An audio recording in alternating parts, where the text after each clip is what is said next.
Assalamualaikum warahmatullahi wabarakatuh. Waalaikumsalam. Innal hamdalillah nahmaduhu wa nasta'inuhu wa nastaghfiruh wa na'udzu billahi min shururi anfusina wa min sayyiati a'malina.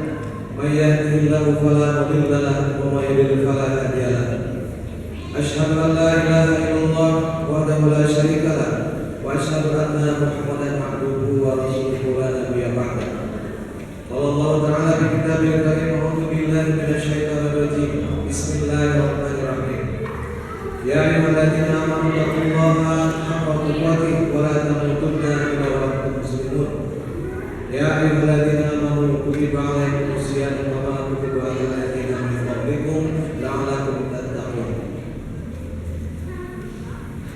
Alhamdulillah, bersyukur kita melihat kehadirat Allah Subhanahu wa taala di mana pada kesempatan sore hari ini di Ramadan yang keempat, alhamdulillah kita masih di berbagai macam kenikmatan, nikmat sehat, nikmat iman, nikmat Islam, terutama nikmat kesempatan agar kita bisa melaksanakan kewajiban kita yang telah berdiri. Dan insyaallah alhamdulillah Ustaz kita telah hadir dalam tengah kita. Dan tak lupa salawat serta salam marilah kita sanjungkan ke junjungan alam uswatun hasanah Nabi Muhammad SAW kepada para keluarganya, para sahabatnya, dan kita selaku umatnya. Mudah-mudahan para sahabat telah diambil akhir. Amin amin ya rabbal alamin.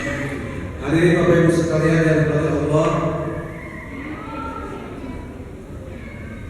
sebagai pembuka, mari kita sama-sama mengucapkan syukur Fatihah. Mudah-mudahan acara pada sore hari ini Allah memberikan keberkahan dalam kita. Ala hadiniya wa la quliyatina sholihah. Al-Fatihah. A'udzu billahi minasyaitonir rajim. Bismillahirrahmanirrahim. Alhamdulillahirabbil alamin arrahmanir rahim maliki yaumiddin. Iyyaka na'budu wa iyyaka nasta'in ihdinas siratal mustaqim siratal ladzina an'amta 'alaihim ghairil maghdubi 'alaihim waladdallin. Alhamdulillah, mudah-mudahan keberkahan selalu menyertai kita semua.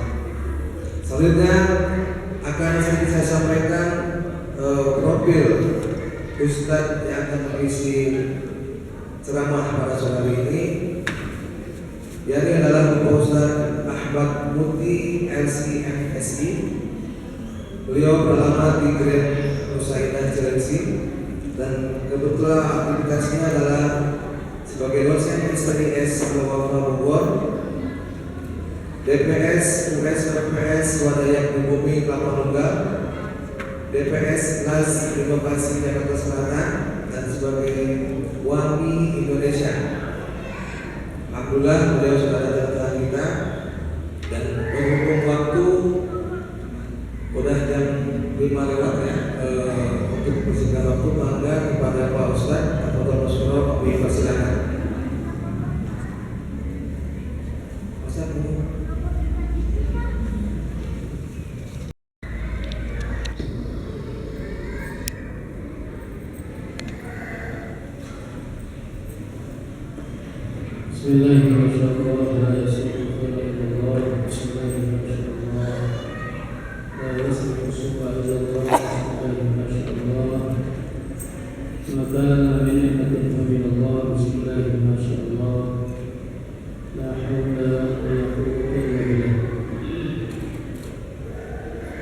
Assalamualaikum warahmatullahi wabarakatuh.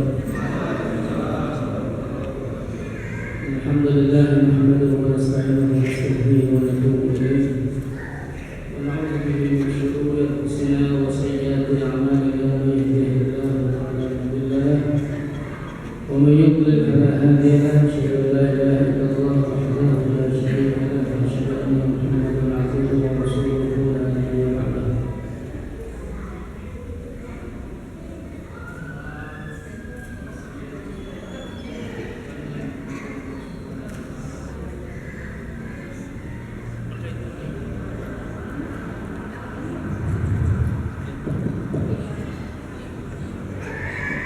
Jemaah masjid yang dimuliakan Allah Subhanahu wa taala. Alhamdulillah pada sore hari ini Allah Subhanahu wa taala masih diberikan kita nikmat Islam, nikmat kesehatan sehingga kita bisa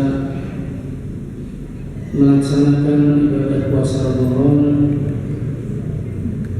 di hari yang ketiga keempat, di hari yang keempat, sebagian sudah kelima. Alhamdulillah, ini adalah karunia dari Allah Subhanahu wa taala yang mana kita bisa berkumpul di masjid untuk sama-sama menuntut ilmu, untuk berzikir, tilawah Al-Quran, dan mendengarkan kajian. Ini adalah karunia dan nikmat dari Allah Subhanahu wa taala, di mana kita diberikan taufik oleh Allah Subhanahu wa taala untuk bisa sama-sama berada di dalam amal soleh. Karena tidak sedikit juga kaum muslimin di bulan yang mulia ini, bulan Ramadan, di antara mereka barangkali ada yang banyak menuju ke tempat-tempat yang justru lalai, tempat-tempat yang mengandung dahun ataupun lambun.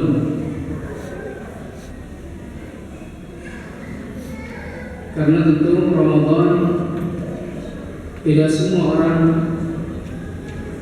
rajin atau berbondong-bondong ke masjid menuntut ilmu, banyak tilawah, zikir.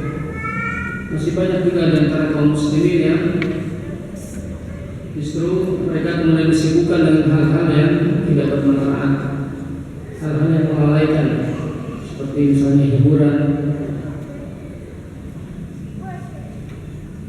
beraktivitas medsos yang berlebihan. Nah, itu semuanya menjadi bahan renungan buat kita semuanya, di mana di bulan Ramadan seharusnya orang berbondong-bondong ke masjid, ke tempat yang mulia, berzikir, membaca Al-Quran, beribadah kepada Allah Subhanahu wa taala, memperbanyak amal soleh. Tapi masih banyak juga kemudian yang melakukan hal-hal yang melalaikan dari kepada Allah Subhanahu wa taala. Maka hadirin dimuliakan Allah Subhanahu wa taala, kita bersyukur diberikan taufik oleh Allah Subhanahu wa taala untuk sama-sama melaksanakan aktivitas ketaatan itu. Karena kalau tidak ada taufik dari Allah, tentu kita tidak bisa berkumpul di tempat ini. Kalau tidak ada taufik dari Allah Subhanahu wa taala, kita tidak bisa melaksanakan ibadah puasa.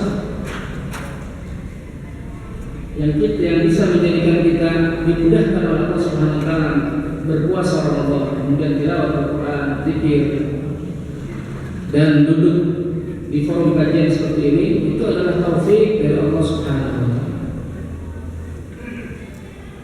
Maka kita wajib mensyukurinya sebagai nikmat dari Allah Subhanahu wa taala. Kita diberikan taufik untuk melakukan kebaikan-kebaikan, dan kita minta kepada Allah Subhanahu wa taala agar terus memberikan kenikmatan seperti ini sampai akhir hayat, sampai mau menjemput kita semua. Kita diberikan keistiqomahan untuk senantiasa bersama teman-teman yang dalam bahasa Al-Quran surat Al-Kahfi itu Allah mengatakan, wasbir nafsaka ma'al ladzina yad'una rabbahum bil ghadati wal 'ashyi.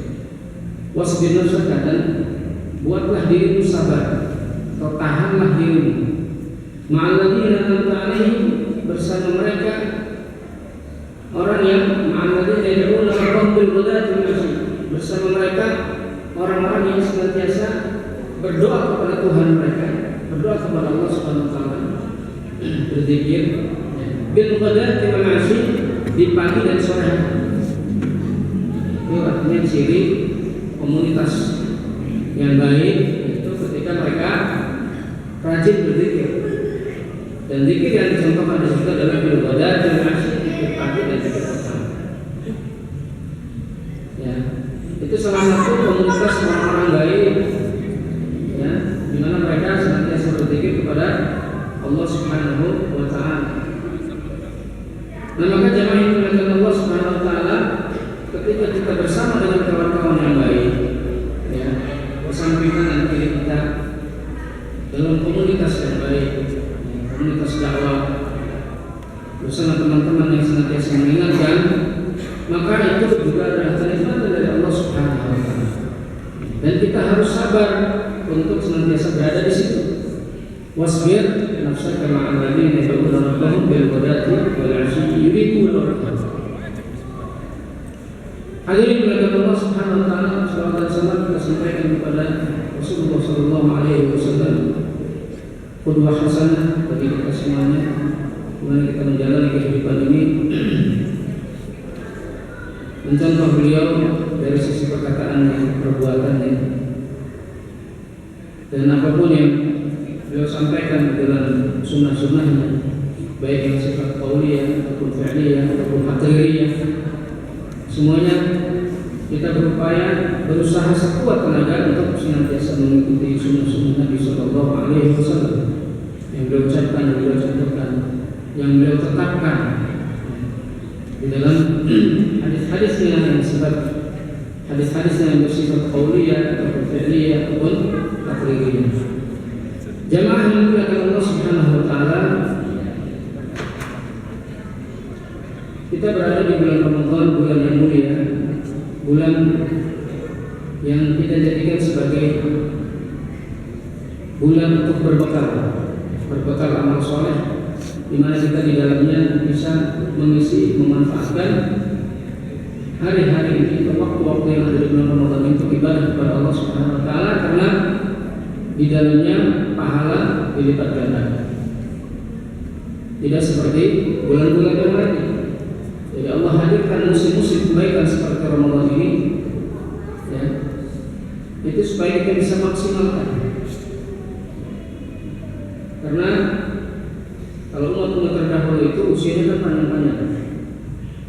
Umat Nabi Nuh dakwahnya berapa tahun? 950 tahun, ya kan? 950 tahun. Nah, itu tuh umatnya, ya, umurnya panjang-panjang juga. Mungkin 60 tahun masih remaja, ya kan? 60 tahun masih kecil. Kalau kita 60 tahun sudah sepuh, ya, 70 tahun, 80 tahun apalagi. Nah, umat terdahulu itu usianya panjang-panjang, sehingga kemudian untuk beramal soleh itu waktunya lebih banyak. Nah, kalau kita umat Nabi Muhammad SAW itu umurnya sedikit, ya Pak. Kata Nabi, umur umat Nabi Muhammad rata-rata berapa tahun? Amal ummati ma baina settin. Kira-kira umur umat itu antara 60 tahun. Nabi SAW sudah meninggal pada usia 63 tahun Hijriah, ya. Nah, kita ya kira-kira nggak jauh. 60-an, 70, ya, kalau 80 itu sedikit, 80-90 sedikit. Bapak ini sudah 80 tahun, 70 tahun. Nah, hadirin dimuliakan Allah, maka dengan usia yang sedikit itu, ya, tapi kemudian Allah hadirkan musim-musim kebaikan. Allah hadirkan waktu-waktu yang utama, waktu-waktu yang dilipat gandakan amal ibadah kita. Salah satunya Ramadan, ya, ini amal kita dilipat gandakan. Dalam hadis riwayat Al-Baihaqi dalam Syu'abul Iman, ya, di mana amalan wajib itu dilipat gandakan menjadi berapa kali? Berapa kali? Ya. Hadis yang diriwayatkan oleh Imam Al-Baihaqi dalam Syu'abul Iman ini hadis, ya, memang tidak sanadnya menurut sebagian ulama dhaif. Tapi maknanya ya, ini hadis khutbah apa namanya? Nabi SAW di awal Ramadan yang panjang itu kita satu halaman diriwayatkan dari Salman Al-Farisi. Ya. Amal sunnah itu dilepaskan menjadi atau diberikan pahalanya seperti pahala wajib. Amal nanti dilipat gandakan menjadi berapa kali Pak? Saya lihat Pak Khalid jadi lupa lagi. 700 kali. Coba lihat hadisnya. 30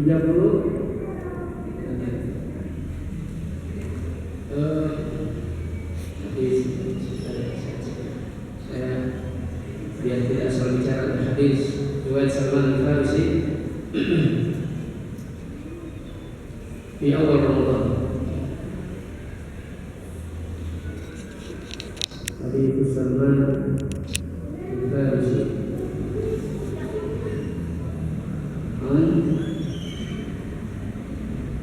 dan khutbah itu.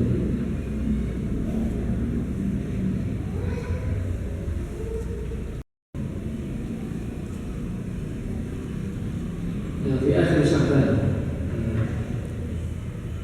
Jadi hadis ini dhaif dari sisi sanad menurut sebagian ulama, tapi maknanya itu sahih. Artinya makna sahih itu karena didukung dengan riwayat yang lain. Hadisnya panjang, saya potong. Wa man adda fihi fardhah, dan barang siapa yang melaksanakan kewajiban di dalamnya, karena kaman adda wa man adda fardhah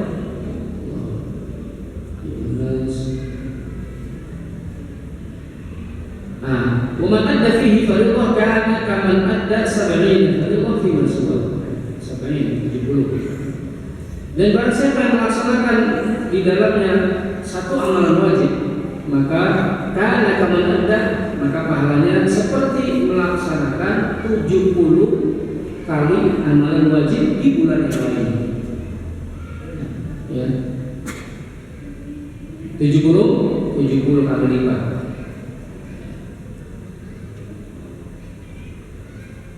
ومن تقرب في بخلاص الخير كان كمن أدى فريضة في مسجد. Kalau yang melaksanakan amalan sunnah, maka pahalanya seperti amalan wajib. Ya.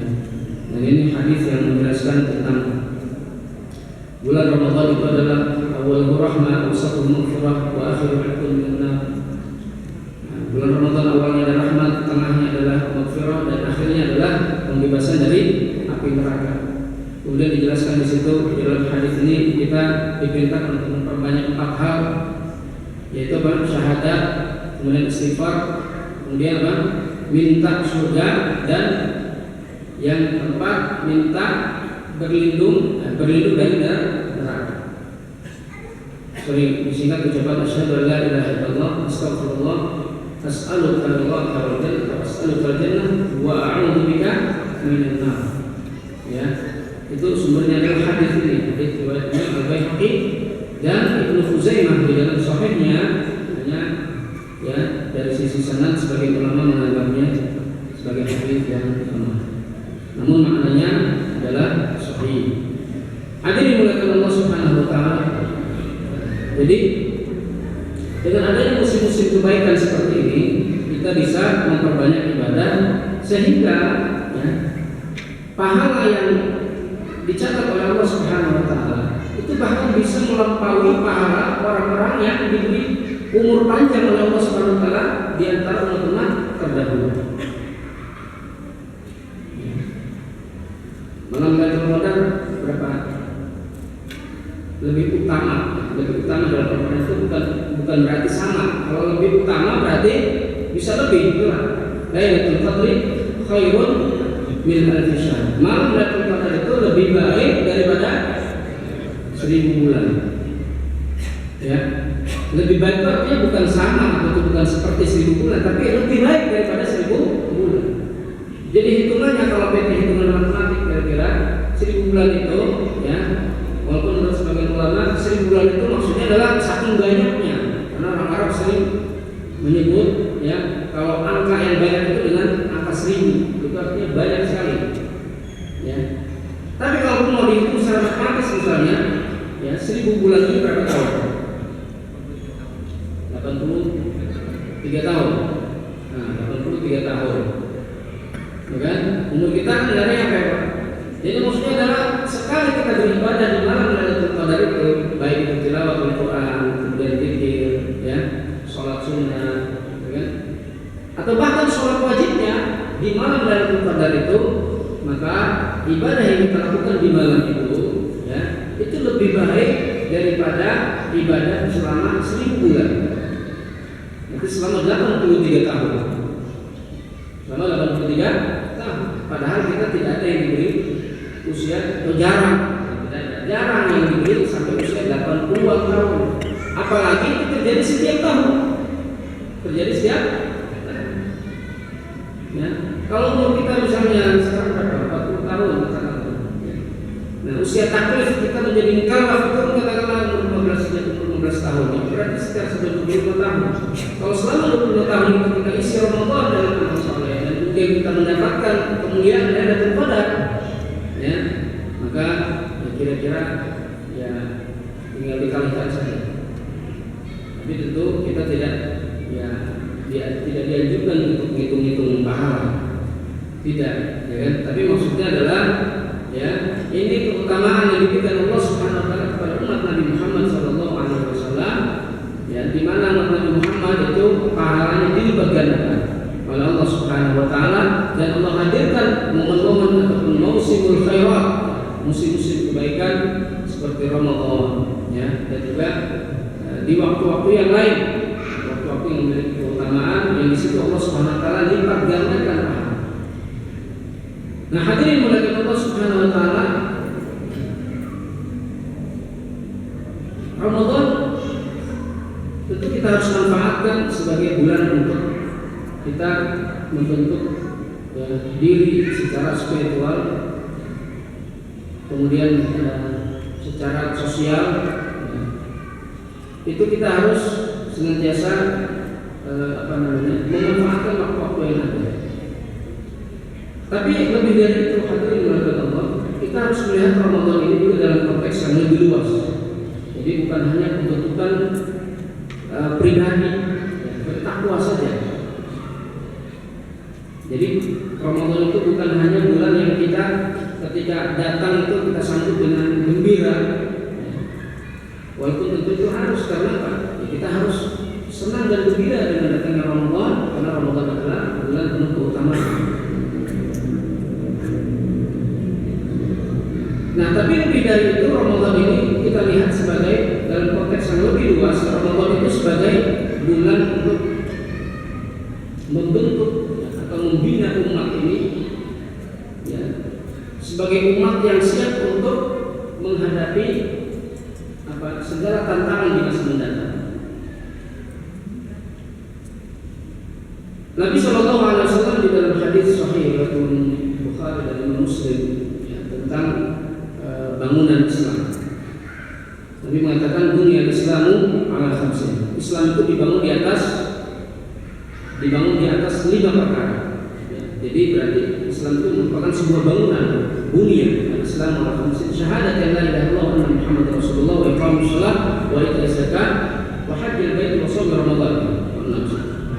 5 tadi syahadatnya saya kedua 1. Ya, wa shaum Ramadan. Jadi ada 5 pilar.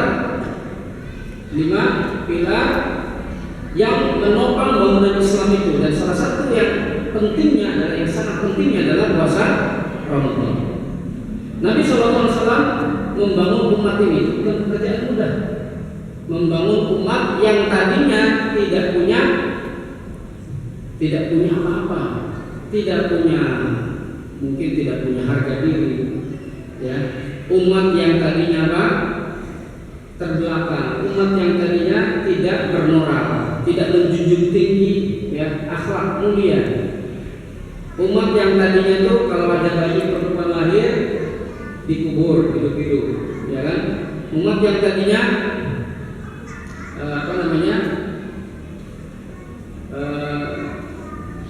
kalau dari sisi transaksi, misalnya suka makan riba, ya kan, transaksi ekonomi. Kalau jual belinya mengandung kezaliman, jual beli yang zalim, ya.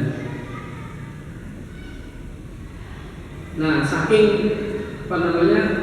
merajalelanya riba itu di waktu zaman atau sebelum Rasulullah SAW diutus, ya. Dan Al-Quran membahasakannya dengan apa? Al-Afan mudha'afah, ya, berlipat ganda. Al-Afan mudha'afah itu bunga berbunga, ya. Nah, Rasulullah SAW membangun umat yang tadinya tidak punya izzah, umat yang terbelakang, umat yang disebut dalam sejarah itu sebagai al-jahiliyah, umat jahiliyah. Ya, umat jahiliyah itu ya secara bahasa saja artinya bodoh, kan? Jahiliyah bodoh dari sisi akidahnya, bodoh dari sisi pengetahuan. Mungkin ada keunggulan beberapa karakter yang dimiliki, karakter bawaan orang Arab yang dimiliki, dan itu menjadi keunggulan. Ya, tapi secara umum seperti akhlaknya, moralnya, ya, itu kemudian tidak mencerminkan sebagai bangsa yang maju dan berperadaban.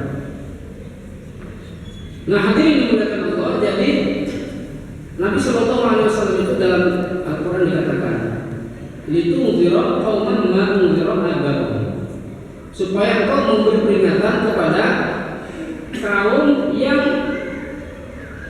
nenek moyangnya itu tidak pernah diberi peringatan, ya, tidak pernah diberi peringatan. Nenek moyangnya orang Arab itu keturunan siapa? Orang yang tinggal di situ, Pak, yang di Hijaz itu, di Jazirah Arab, keturunan Nabi Ismail alaihissalam, Nabi Ibrahim, Nabi Ismail, ya. Di situ kemudian berkembang, ya, bereproduksi menjadi sebuah komunitas. Tapi kemudian sepeninggal Nabi Ismail alaihissalam itu tidak ada nabi dan rasul yang diutus oleh Allah Subhanahu wa taala di situ, gitu, Pak. Ada keturunan Nabi Ismail yang jadi nabi ataupun rasul, ya, dalam sejarah itu tidak ada. Yang keturunannya nabi dan rasul itu saudaranya Nabi Ismail. Siapa namanya? Nabi Ishaq alaihissalam, itu yang tinggalnya di tempat yang lain, bukan di Jazirah Arab, tinggalnya di sana, di negeri Syam, ya, atau sekitarnya. Di situ kemudian, ya, banyak nabi-nabi yang diutus oleh Allah Subhanahu wa taala yang ke kaum yang disebut dengan Bani Israil. Nabi Ishaq punya anak Nabi Yakub. Nabi Yakub itu punya anak 12 yang disebut dengan Bani Israil, ya. Anak-anaknya Israel itu adalah julukan Nabi Yakub alaihissalam.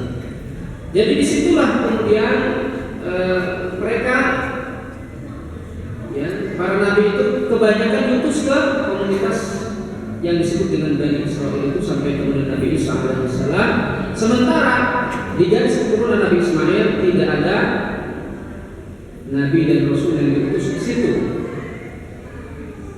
ya.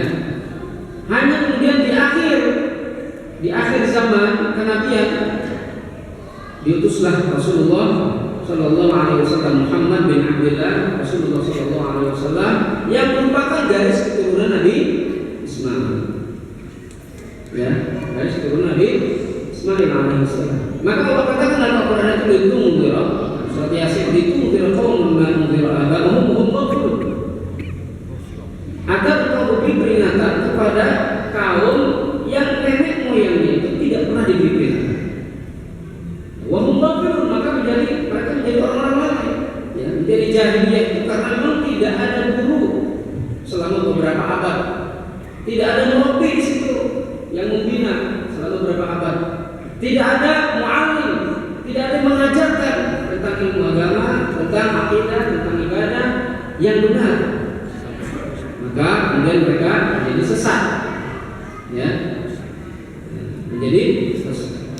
Ilmu Nabi Ismail alaihissalam, ajaran Nabi Ismail, tetapi lama-kelamaan karena tidak ada nabi dan rasul diutus membawa risalah atau memperbarui risalah, ya, ataupun menyampaikan risalah yang sudah pernah disampaikan sebelumnya, Maka kemudian mereka mengalami yang namanya jahiliyah. Nah, Rasulullah SAW membangun umat itu ya dari nol atau bahkan dari minus, kemudian sampai menjadi umat yang diperhitungkan di dunia internasional. Umat yang diperhitungkan oleh bangsa-bangsa pada waktu itu. Umat kemudian yang bisa bersaing dengan dua negara adidaya. Siapa negara adidayanya? Persia dan Romawi, ya kan? Dan kemudian itu juga disampaikan oleh salah seorang sahabat kepada Rustum pada waktu itu penguasa, ya, penguasa Romawi, di mana kami adalah dulu kaum yang hina, a'azzallahu bil Islam, umat yang dulu hina, tidak punya harga diri, lalu Allah ya berikan kami izzah dengan Islam, harga diri dengan Islam. Dihadirkan oleh Rasulullah SAW kepada para sahabat pada waktu itu. Zaman dimulakan Allah Subhanahu Wa Taala. Ini salah satu pilar penting yang kemudian berperan untuk membangun umat ini, itu adalah puasa Ramadan. Di mana puasa Ramadan ini adalah ibadah terpanjang. Ya, ibadah terpanjang. Kalau puasa, ya kalau sholat kan sebentar. Sholat, ya, sholat asar, sholat maghribnya 5 sampai 10 menit misalnya, ya kan? Kalau 15 menit paling lama. Ya, haji berapa hari? Haji paling dari tanggal 8 misalnya hari tarbiyah sampai ya nafar tsani itu tanggal 13 selesai. Ya. Jadi berapa hari? Tapi kalau puasa Ramadan berapa hari? Berapa hari Pak? 30 bulan, 29, kadang 30 hari, ya kan? Tapi bahasa Al-Quran tidak begitu Pak. Al-Quran tidak mengatakannya, ya misalnya tahun kamil, ya, atau salasina yauman dan seterusnya, atau bahasa-bahasa seperti itu secara gamblang. Tapi Al-Quran menyampaikan bahasanya begini, puasa Ramadan itu apa? Allah bilang ayyaman ma'dudah. Ayyaman ma'dudah, di hari-hari yang dihitung, ya kan? Hari-hari yang dihitung supaya terdengarnya oleh kita itu tidak terasa berat. Karena memang puasa Ramadan ya di awal-awal itu ya berat sampai sekarang. Kalau orang yang tidak terbiasa puasa ya berat itu Pak. Sebulan nggak makan lagi kan, biasa makan minum, ya. Jadi supaya terdengarnya itu tidak memberatkan, maka Allah menyampaikannya. Ya, ini analisa mufassir. Menyampaikan dengan bahasa ayyaman ma'dudah, beberapa hari yang dihitung. Beberapa hari yang dihitung di bulan apa? Allah menyebut di ayat berikutnya syahrul Ramadan alladzi unzila fihi al-Qur'an. Beberapa hari yang dihitung adalah itu di bulan Ramadan. Nah, jangan menggunakan Allah, maka puasa, karena puasa Ramadan ini adalah puasa ibadah yang panjang, maka dia punya peranan penting untuk membangun umat itu tadi. Di mana umat yang dibangun oleh Nabi SAW di awal ya masa keislaman, di awal masa dakwah, ya itu berhasil membentuk umat yang dikatakan dalam hadis sebagai khairul qurun. Khairul qurun. Kata Nabi apa? Khairul quruni qarni. Sebaik-baik generasi adalah generasi. Tsummal ladzina yalunahum, lalu kemudian generasi setelahnya, tsummal ladzina yalunahum, lalu kemudian generasi setelahnya. Ya. Yaitu generasi yang berarti itu 3 generasi itu Pak. Generasi sahabat, generasi tabi'in dan tabi'ut tabi'in. Ini yang kemudian disebut sebagai salafus saleh. Ya, generasi salafus saleh, generasi salaf itu adalah sahabat, tabi'in dan tabi'ut tabi'in. Ya, semua ajaran kita, ajaran Islam itu ya datang dari 3 generasi ini. Pasti melewati 3 generasi ini, ya kan? Nah, tembus dulu 3 generasi ini baru sampai sanadnya kepada Rasulullah Sallallahu Alaihi Wasallam. Nanti tidak ujuk-ujuk kemudian ya kalau Rasulullah Sallallahu Alaihi Wasallam kan ada ya apa? Sami'tu ya an fulan, ya kan? Akhbarani fulan an fulan dan seterusnya. Hadatsani dan seterusnya, ya kan? Sampailah kemudian ajaran itu ya ujungnya kepada Rasulullah Sallallahu Alaihi Wasallam, dan Rasulullah mendapatkannya itu ya dari Allah Subhanahu Wa Taala yang yang disampaikan oleh malaikat Jibril alaihissalam. Para shaimin yang dimuliakan Allah Subhanahu wa taala, bagaimana kemudian puasa Ramadan ini membangun umat Islam?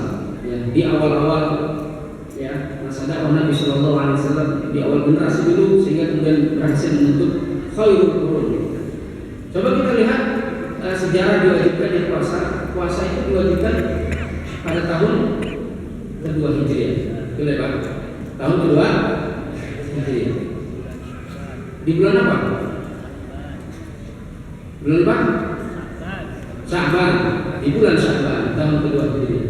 Kemudian di bulan Sya'ban juga, di tahun yang sama tahun kedua Hijriah, ada perintah-perintah lain yang diturunkan Allah Subhanahu wa taala, ya, hampir bersama dengan perintah puasa, yaitu perintah jihad fisabilillah, di mana sebelumnya kaum muslimin hanya diperintahkan untuk bertahan saja, ya kan?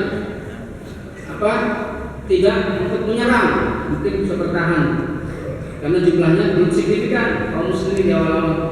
Ya, kalau nyerang ya kemudian pasti tidak punya kekuatan. Itu hitungannya itu nggak masuk akal. Walaupun perang Badar itu juga ya sedikit jumlahnya, tapi Allah menangkan. Nah, itu setelah itu persiapan, tidak kemudian ujuk-ujuk ya kemenangan itu dihadirkan oleh Allah. Tapi tentu ada prosesnya. Nah, jadi ada perintah jihad fisabilillah, kemudian ada perintah zakat yang juga diturunkan di bulan Sya'ban di tahun kedua Hijriah, kemudian ada perintah dipindahkannya kiblat dari Baitul Maqdis ke Ka'bah Al-Musyarrafah di Mekah Al-Mukarramah, ya. Nah, itu 4 perintah itu diturunkan di waktu yang bersamaan, hampir bersamaan, tentu bukan sebuah kebetulan. Ya, Allah hadirkan 4 peristiwa penting itu ya dalam rangka menyiapkan kaum muslimin supaya mereka siap menghadapi fase kepemimpinan berikutnya, fase perjuangan berikutnya. Karena tentu setelah itu ya kaum muslimin dihadapkan berbagai macam peristiwa penting. Yang pertama kali dihadirkan Allah Subhanahu wa taala adalah di bulan Ramadan tahun kedua Hijriah itu apa? Peristiwa pentingnya adalah perang Badar, ya, perang Badar di tanggal 17 Ramadan. Ya, di situ dalam bahasa Al-Qur'an disebutkan Yaumul Furqani Yaumul Taqal Jam'an. Yaumul Furqan itu hari pembeda kebenaran dan kebatilan. Yaumul Taqal Jam'an, hari bertemunya dua pasukan. Dan itu hari penting karena itu ya dianggap sebagai hari eksistensi Islam, ya umat Islam, hari eksistensi umat Islam. Di mana Nabi Shallallahu Alaihi Wasallam pada waktu itu berdoa sambil mengangkat kedua tangannya, dan doanya itu adalah Allahumma intahli hadhihi shalah lan tu'bad fil ardh, la tu'bad fil ardh. Ya Allah, jika engkau hancurkan pasukan ini, maksudnya adalah engkau kalahkan kaum muslimin, tidak diberi kemenangan kaum muslimin, maka engkau tidak akan disembah di muka bumi. Ya, itu doa Nabi yang disebutkan oleh Allah dalam Al-Quran dengan ya apa? Istighatsah. Dalam surat Al-Anfal itu idzastaghitsuna rabbakum fastajaba lakum anni umiddukum bi alfin minal malaikati murdifin. Jadi ketika kalian beristighatsah Rabbakum kepada Tuhan kalian, istighatsahnya Nabi SAW itu adalah seperti tadi yang disampaikan dalam beberapa riwayat. Maka Allah beri kemenangan ya dengan diutusnya pasukan pembantu daripada malaikat-malaikat yang Allah hadirkan di medan perang itu, sehingga kemudian kaum muslimin mendapatkan kemenangan.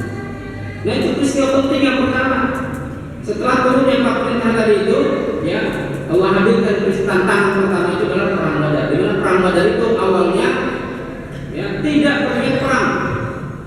Nabi SAW dan para sahabatnya itu awalnya hanya mencegat kafilah dagang Abi Sufyan saja.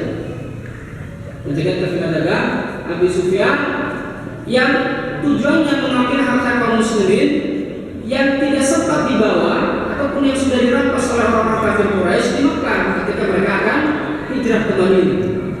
Ya, para sahabat itu hijrahnya sembunyi-sembunyi. Hanya satu sahabat Nabi yang hijrahnya secara terang-terangan. Siapa itu beliau? Umar Ibnu Khattab, di mana Umar bin Khattab mengatakan kepada pembesar-pembesar Quraisy, lagi duduk-duduk pembesar Quraisy itu ya di sisi Ka'bah. Umar bin Khattab lewat, ya mau kemana Umar bin Khattab? Mau hijrah ke Madinah. Sementara sahabat yang lain ya sembunyi-sembunyi hijrah. Tapi Umar bin Khattab ya dengan nyali besarnya dia mengatakan kepada pembesar Quraisy itu, siapa yang anaknya ingin jadi yatim, siapa yang istrinya mau jadi janda, maka temuilah saya di balik bukit ini. Umar bin Khattab. Jadi urusan nyali, ya kan? Padahal kalau hitung-hitungan kekuatan kan, misalnya dikeroyok Umar bin Khattab, ya mungkin kita kalah itu. Karena Umar bin Khattab sendirian, yang lain-lain kan banyak kan, mereka juga hebat-hebat main pedangnya, ya pembesar-pembesar Quraisy, dan para bangsawan, ahli juga dalam berperang, ya. Nah jadi kalau misalnya orang kafir Quraisy yang kemudian berani dengan tantangan Umar itu, ya, mungkin juga Umar bin Khattab kalah. Tapi itu tidak terjadi dalam sejarah. Jadi menurut ahli ya, para penulis Sirah Nabawiyah, ya, itu hitung-hitungannya kalau Umar kemudian jadi berantem, jadi main apa sih namanya berantem kalau berantem? Dua ya, berdua dong. Ya jadi ibaratnya itu saling bunuh misalnya gitu ya, perang kecil. Itu Umar bin Khattab secara hitung manusia kalah. Tapi ini urusannya nyali, gitu. Ya Umar bin Khattab itu nyalinya mungkin lebih dari 10 orang. Ya Umar bin Khattab nyalinya besar, ditantangin itu semua orang yang ada di situ. Ya kan? Nah untungnya nggak berani. Ya dan Umar bin Khattab ya memang ditakdirkan oleh Allah Subhanahu Wa Taala yang melewati itu ya dengan gagah berani luar biasa. Dan itu tentu dicatat oleh para ahli sejarah dalam sirah-sirah Nabawi. Jangan dimuliakan Allah Subhanahu Wa Taala.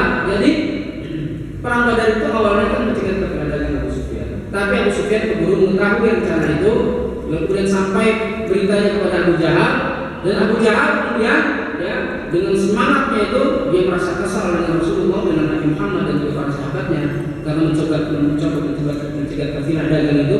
Lalu dia kerahkan pasukan ya lengkap 1000 orang, kemudian dengan logistiknya, unta dan susu dibawa semuanya, ya dihadirkan itu ke tempat yang namanya Badar. Kaum muslimin pada waktu itu kan tidak siap berperang, tapi bagaimana lagi? Rasulullah kemudian mengajak musyawarah ya para sahabat yang pada waktu itu ada di situ. Diajaklah mereka mengutarakan pendapat. Nah itu pemimpin yang sangat bijak. Walaupun beliau Rasulullah, ya kan beliau kan dapat wahyu, tapi tetap dalam kondisi seperti itu beliau selalu mengajak bermusyawarah. Diajak para sahabat bermusyawarah, bagaimana pendapat kalian? Lalu para sahabat kompak, ya mereka menyatakan pendapat bahwa ya kita ini sudah di sini, masa kita pulang lagi? Ya, nah intinya kesimpulannya seperti itu. Jadi kemudian terjadi peperangan itu dan dimenangkan oleh kaum muslimin. Hadirin dimuliakan Allah Subhanahu Wa Taala. Jadi 4 peristiwa penting tadi itu Allah hadirkan dalam rangka apa? Menghadapi ya tantangan pertama itu perang Badar. Dan supaya berikutnya kemudian karena tantangan berikutnya itu banyak ya, maka di sini Ramadan berperan untuk membangun umat. Perang apa saja yang kira-kira dibangun oleh Ramadan? Hadirin dimuliakan Allah Subhanahu Wa Taala. Pertama, Ramadan itu menyaring ya, Syahrul Tanqiyah. Ramadan itu sebagai bulan saringan. Siapa yang disaring? Apa yang kemudian disaringnya? Yang disaringnya itu adalah keimanannya, kejujurannya. Karena Ramadan atau puasa Ramadan ini adalah ibadah yang sangat personal. Yang mengetahui itu hanya siapa? Yang mengetahui puasa kita siapa? Kita dengan Allah Subhanahu Wa Taala.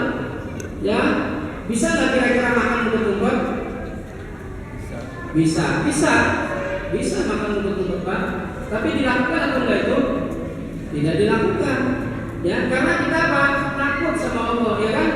Karena kita merasa diawasi oleh Allah Subhanahu Wa Taala. Itu adalah bentuk kejujuran. Maka dari situ kita belajar menjadi orang jujur. Ya, belajar yang namanya ihsan. Ihsan itu ta'budallaha ka'annaka tarahu. Maka dari sini, dari puasa Ramadan ini kita belajar ihsan. Maka menurut para ulama, puasa Ramadan itu adalah ibadah yang potensi riyaknya itu kecil. Ya Pak, potensi riyaknya itu kecil. Ada kira-kira kita puasa Ramadan itu pengen dipuji orang. Kalau puasa sunnah kan mungkin ada niat itu Pak, niat buruk ikut cara setan membisiki, ya kan? Ayolah tampakkan kalau kamu itu rajin puasa